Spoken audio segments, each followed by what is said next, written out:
repórter Danilo Moliterno também entra ao vivo conosco, porque ele conversou com diversos dirigentes do mercado financeiro para entender essa reação bastante surpreendente do Ibovespa. Em um estalar de dedos, Danilo, a gente viu uma virada de humores. Saímos de 165 mil pontos, máxima do Ibovespa, em mais um dia de valorização, agora para uma queda que superou os 2% em alguns momentos do dia de hoje. O que o mercado teme como eventual indicação de Flávio Bolsonaro a concorrer à presidência da República no ano que vem? Boa tarde, Gabriel, e a todos que acompanham o CNN Money. Realmente surpreendente é a palavra pelo tamanho dessa queda que você menciona, de 2%. Ali por volta da 1h da tarde, a gente tinha acabado de ter essa máxima histórica de 165 mil pontos. Agora a gente chega aos 161 mil pontos, mas o que mais surpreende, talvez, é realmente a rapidez. Foi de uma hora para outra, repito, por volta de 1h da tarde, quando a gente viu o índice cair bastante, começou a ver o dólar acelerar, a gente chegou a ver o dólar tocar R$ 5,29 no dia de hoje. A gente viu ele subir a 5,43, agora tem uma leve acomodação, mas a gente viu ele subir a 5,43, R$ 5,43. E aí é claro que nesse momento a gente na redação já procura nossas fontes, liga para 1, para 2, para 3, para 4, para 5 economistas e todos nesse momento disseram a mesma coisa, disseram que esse movimento tem como protagonista, tem como motor, como motivo essa sinalização do ex-presidente Jair Bolsonaro de que tem como preferido para disputar o Palácio do Planalto em 2026 o seu filho mais velho, o senador Flávio Bolsonaro,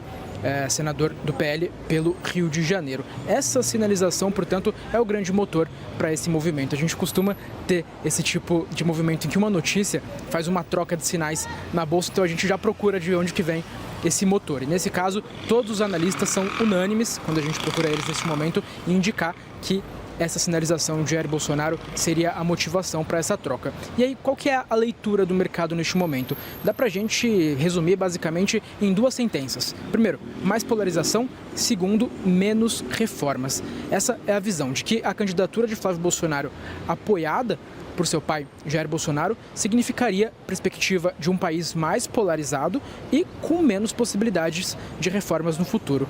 E aí a gente tem um primeiro movimento que está muito focado na figura de Flávio Bolsonaro, que o mercado, segundo esses analistas com os quais a gente conversa, vê Flávio Bolsonaro como menos reformista do que aqueles nomes que seriam outras opções para disputar este pleito de 2026 pela chamada direita. A gente está falando especialmente daqueles governadores de centro-direita que sinalizam uma possível candidatura, especialmente de Tarcísio de Freitas, governador aqui de São Paulo, mas também, por exemplo, de Ronaldo Caiado, governador de Goiás, até Romeu Zema, governador de Minas Gerais, além de Ratinho Júnior, governador do Paraná. O mercado vê Flávio como menos reformista, especialmente do ponto de vista fiscal, do que estes outros nomes que poderiam disputar as eleições pela direita no ano que vem. E uma segunda percepção, para a gente finalizar, diz muito mais respeito à perspectiva do que será este pleito.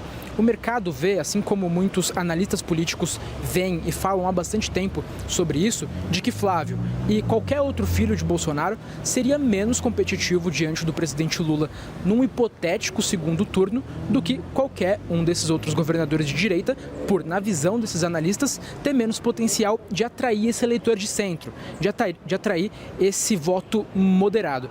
Essa é a percepção de um mercado que vê que nesse cenário em que Bolsonaro apoia o seu filho mais velho, Flávio Bolsonaro, no ano que vem nas eleições pelo Palácio do Planalto, é praticamente certo de que o segundo turno seria entre Flávio e o atual presidente Luiz Inácio Lula da Silva em seu quarto mandato. E aí, para a gente amarrar tudo isso, nesse cenário, então, o mercado vê que a perspectiva mais provável seria Lula chegar ao seu quarto mandato, ser reeleito. E é claro, o mercado vê Lula como menos reformista do que aqueles governadores que mencionei anteriormente, especialmente do ponto de vista fiscal. E a gente bate tanto nessa tecla que as críticas que o mercado tem à política fiscal do governo Lula. Então a gente amarra esse movimento que a gente teve na Bolsa de Valores e com relação à Bolsa de Valores também, com relação aos ativos brasileiros frente ao dólar, por exemplo, com essa percepção, essa leitura do mercado financeiro.